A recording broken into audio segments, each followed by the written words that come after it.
Halo Studio Lovers.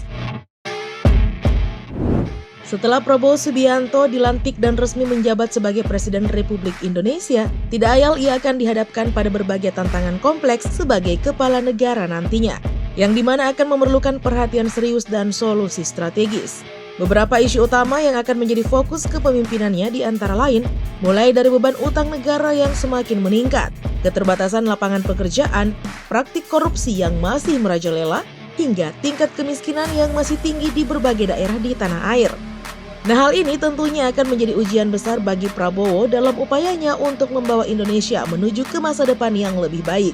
Nah, pada video kita kali ini kita akan mengulas tentang beberapa masalah yang akan dihadapi Prabowo saat menjadi Presiden Republik Indonesia.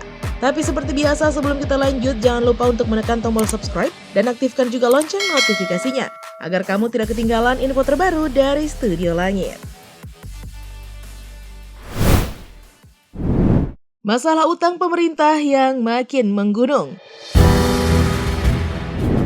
Prabowo Subianto pernah menyatakan bahwa Indonesia tidak akan menghadapi masalah jika utang luar negeri mencapai 50% dari produk domestik bruto atau PDB. Pernyataan tersebut disampaikan oleh Prabowo dalam debat ketiga Pilpres 2024 yang diadakan di Istora Senayan pada bulan Januari lalu. Yang penting utang itu produktif, itu saya setuju. Kita bisa sampai 50%, gak ada masalah. Kita tidak bisa pernah default, kita dihormati di dunia, katanya dikutip dari CNN Indonesia. Kementerian Keuangan atau Kemenkeu mencatat utang pemerintah naik menjadi Rp8.253,09 triliun per Januari 2024. Jumlah utang ini naik sebesar Rp108,4 triliun dibandingkan utang di Desember 2024, yakni sebesar Rp8.144,69 triliun. Adapun rasio utang terhadap PDB masih di bawah batas aman 60%. Rasio utang per Januari 2024 berada di level 38,75%. Rasio utang ini lebih baik dari yang telah ditetapkan melalui strategi pengelolaan utang jangka menengah 2024 hingga 2027 di kisaran 40%. Begitu isi laporan Kemenkeu dalam buku APBN kita. Utang pemerintah pada Januari 2024 didominasi oleh surat berharga negara atau SBN, yakni sebesar 88,19% atau Rp7.278,03 triliun. Lalu sisanya pinjaman yang mencakup 11,81% atau sebesar Rp975,06 triliun. Secara rinci, utang SBN terdiri dari SBN domestik sebesar Rp5.873,38 triliun dan SBN falas atau mata uang asing sebesar Rp1.404,65 triliun.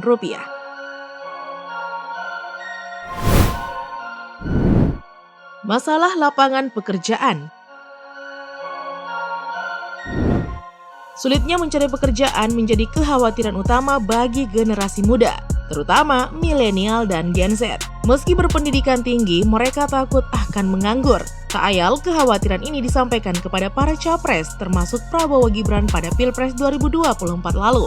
Data statistik menunjukkan dari 204.807.222 pemilih, 33,60% adalah milenial dan 22,85% adalah Gen Z. Totalnya mencapai 56,45% dari seluruh pemilih. Survei indikator periode 20 hingga 24 Juni 2023 mengungkapkan 24,2% generasi muda mendesak capres menuntaskan masalah pengangguran dan menciptakan lapangan pekerjaan. Koalisi Indonesia Maju atau KIM yang mengusung Prabowo Gibran telah menyiapkan strategi menghadapi tantangan ini.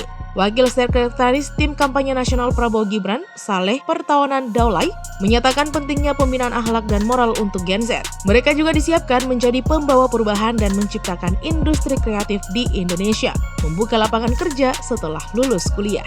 Saleh mengusulkan pengurangan rekrutmen tenaga asing dan fokus pada produk lokal yang dapat bersaing di pasar global, seperti menjual produk ke Cina dengan pasar yang besar. Kim juga mendorong pendidikan vokasional yang aplikatif agar lulusan siap bersaing di dunia kerja. Saleh menjelaskan pentingnya balai pelatihan kerja oleh pemerintah dan dunia usaha untuk memenuhi kebutuhan tenaga kerja terampil. Saleh yakin jika program ini dilaksanakan dengan baik dan didukung anggaran yang cukup akan berhasil di masa depan.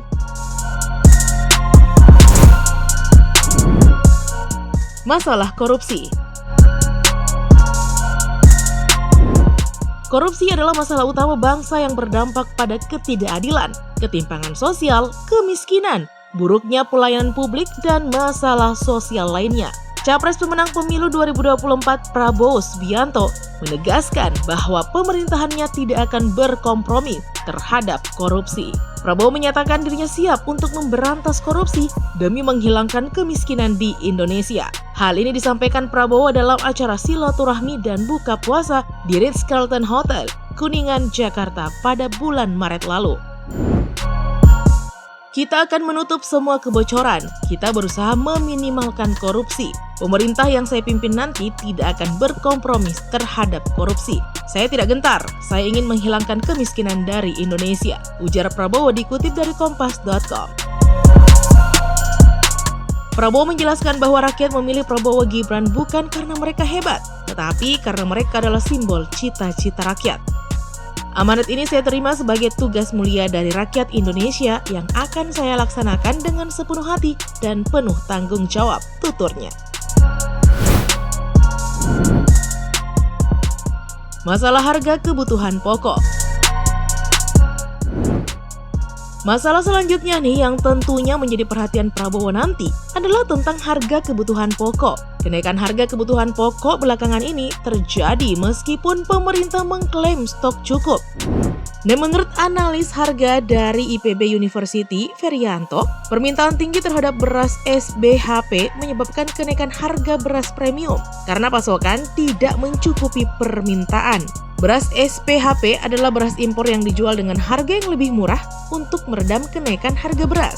Kenaikan harga juga terjadi pada kebutuhan pokok yang lainnya, seperti cabai, gula, dan daging ayam. Pemerintah perlu mengatasi masalah manajemen stok, distribusi, dan memperoleh data yang akurat tentang kebutuhan masyarakat. Pedagang juga berdampak karena harga barang dagangan menjadi naik, sementara pembelian dari masyarakat menurun. Kementerian Dalam Negeri menegaskan perlunya koordinasi untuk mengendalikan harga bahan pokok. Harga beberapa kebutuhan pokok melonjak, termasuk cabai dan beras. Kenaikan harga ini harus diatasi agar tidak memberatkan masyarakat, terutama menjelang bulan Ramadan.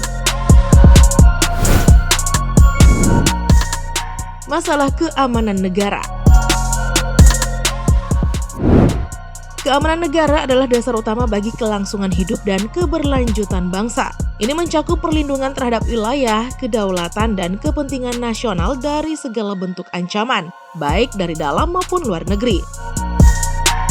Prabowo Subianto menegaskan pentingnya pertahanan negara dan keselamatan bangsa, mempertahankan nilai Pancasila, dan menjamin keamanan negara. Dia juga menekankan perlunya menjaga infrastruktur sebagai aset negara. Prabowo mengakui bahwa bekerja di Kemhan merupakan sebuah kehormatan, dan semua pejabat diingatkan untuk bertanggung jawab atas tugas mereka. Dia menyoroti bahwa kebijakan yang dihasilkan oleh Kemhan memiliki dampak besar terhadap kekuatan ini. Masalah kemiskinan. Dan yang terakhir nih Studio Lovers, masalah tentang kemiskinan. Masalah kemiskinan di Indonesia merupakan tantangan serius yang mempengaruhi jutaan penduduk negara ini. Meskipun terdapat berbagai program pemerintah untuk mengurangi kemiskinan, namun masih banyak juga nih masyarakat yang hidup di bawah garis kemiskinan. Faktor-faktor yang berkontribusi terhadap kemiskinan termasuk rendahnya tingkat pendidikan, kurangnya akses terhadap pekerjaan yang layak, ketimpangan ekonomi, dan juga kurangnya infrastruktur dasar di daerah-daerah terpencil. Kemiskinan juga terkait erat dengan masalah lain seperti kesehatan dan gizi yang buruk, serta rendahnya akses terhadap layanan publik seperti air bersih, sanitasi, dan perumahan layak. Selain itu, bencana alam, perubahan iklim, dan konflik sosial juga dapat memperburuk kondisi kemiskinan di beberapa daerah.